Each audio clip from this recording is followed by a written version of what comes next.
mba Aôndo nemba na nangiana eu chive nene tu kwa mungu nyane don bishi kako tavi sesema na ha ka sivire to sungon edo kako vesen ma he o Kristo jia uwene o gane don kako olwenja hayoli o Kristo la kwa e umba gane kpaa tose hungwa higaru gane iyila gane yopa na ha o hene no gelu he o hene ne yelo kwase tina ye yila e tabita pa zwa girika ya iyila anwe doka yelo ti tabita na kizwa girika o kama kizwa girika ya ilo doka ya lo tinai na ha se hungwa ya kwase ne bagbange bange mbu ayanga ga kaya ma kwasine kpe na ha shi o kwasine luma ya kwasine ya lo edo yo penpen kwasine ya na yo do sangane sangaga atana yo ma zegemba yo ru anti ochi he ya kai kasimba cholu kasimba no over kpe ma yomba atana lo enve chi yanga kwasine Eren ve dedoo na ha kwasine yang ma gembo kwalo ma duokuku kwasine yang pe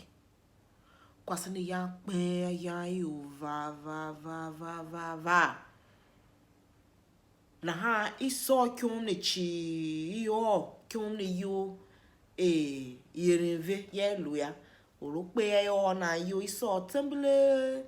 mani bi na yang iso kyom ne chi li o ikyom iyoli i kwasine manivesha ba vele kyomi tabita shaya hapo yo hachumba Israel kama mayo ya boyo vo shala kalu flat na ha so he ya kibibiro e kai yang I ho kyom na ivesha boyo sha na ha ba hene ba yavu luki galu yopane vo ungwa ye Petero apostoli ute Yesu Kristo ngukiri geri leader na leader ne yangi lu chaga ayopa na ha ma vile he fesi vidu yolo na ohwa ihia vikai ata vizaki leader fele vida o Petero za yolo vanyokene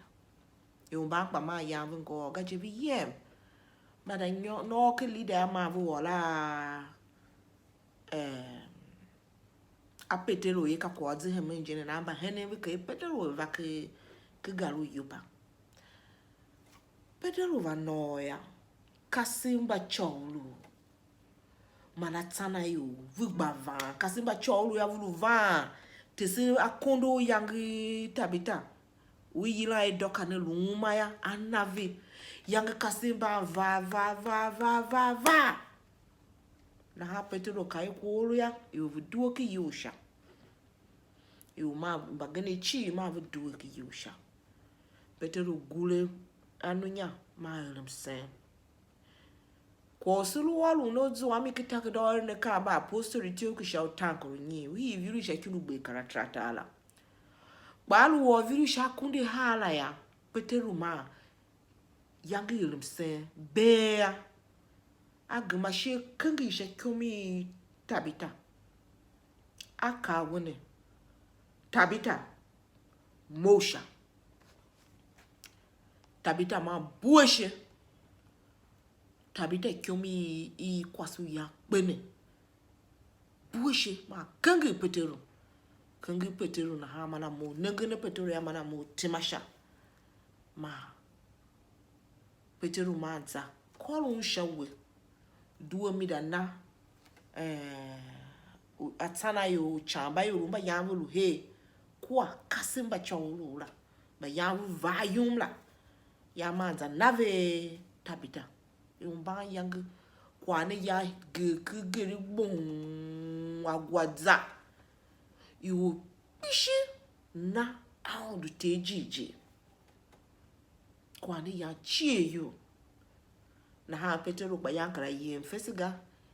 bibiro ka we se ya yem manda ngo kgala yanda luhi yo olu genu yila we shimo olu nyiana ko wangon on gbana ya ke Kristo mo kwani ya o da bu Yesu Kristo ma mbalamba kambu etom kumbalamba be chiwi ondido negese kijimo ya papetelu vulu zende negeni ovesi ve Yesu Kristo yaga ala ma kyun pa inde ya yaga nde wanu kwasu cho ya kwasu alova yemene wana yemene yi na ha de Yesu nde wala kama na kwasala petero pa jighjigh na bibiro ka vese ki tak don ba heberu itupu kamo iko jighjigh na jighjigh ya o a jighjigh weso na ko na jighjigh ko lu nenge mi gra ko na jighjigh wo kwala ngo ya kwala onelo na ha kwani ka ko vese maru tave mbaye mba Aôndo asema ngupine we wanu Aôndo wo ngwa kwani na ha chi we yo agere Yesu Kristo ka ufata mbo Aôndo ne ka kele we une hachutina izwa chivire apopo na Yesu Kristo ya aka umawo ebega wo bongu mapetelu shine ebega we bongu tabita uweli ne yo kadon yumya ukpe pashima vihi yo nge gandia Aôndo na ye umawo la hinde kele we sha ni zwa na ya mbaapostoli ma mbaye na mbaye sensha kwa woya ma mposu duwe kwasi ne kwa yalu yere na shitane do shimo yalu emira ya ele yo do ya yo va mana Aôndo ngwa msenu petero gule no nya yila ko geni ya ni nenge mbaapostoli kwa yabe so ele kwa yabe ele msenga yakara msen he Yesu Kristo yakara mse yakara kwa olu une no mzeheme kan Kristo la ka hipege ta do shima ma bemelu jela ni ungwaga maya mo kwa ni achie mo yo didoro me ya mitawe shima o onda wasin mitawe shima mi chivile Aôndo shi onda tawe mo shima uweli ne yomba gane kwashanja mo yo yomte ya me fatoga alu tawe mo shima ma ngukle mo ya mo fato ulun kwasi uweli ne yo hanja shi me fato ulun ne shima yele ne urushanja bai umbu ne ikai oheni ne yelo oheni nu kwasi na ha welu kwasi shi welu no su pa kwa agbaterewe welu wanu chuku shi welu gande ba kanye kwa agbaterewe Eren ne yo edonu ngwaga kwaga ni yaka wele ori doje mana ele we shamiga ba umbu we kwawo kavenanga ka hente Yesu Kristo je uvazwa njayuwe alu wota nomba kolosotiotia ivilishe kyundu karunye uzwa kwala ka hente uvazwa njaye shajakoye ke Yesu Kristo na ha ele nene yo dido ngwaga alu zamanta unanga mbaemba itumve yo padinzule vega alu ogu ya kwa ma ufacho shi kwara na ugene ya nana ngwaga mbaemba Aôndo alu ngu udondu ijive ogene ma unanga we na mbagba kira kina ya Aôndo ma tawe we ma mochi sema sha si ele ne yo dido ya sifaga aibegata olova va kwa wosi yumi Aôndo ne zungo sem hono mshine lune dido mbaemba te oru ne bibiro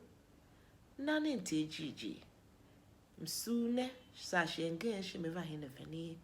meva yo sa ven kan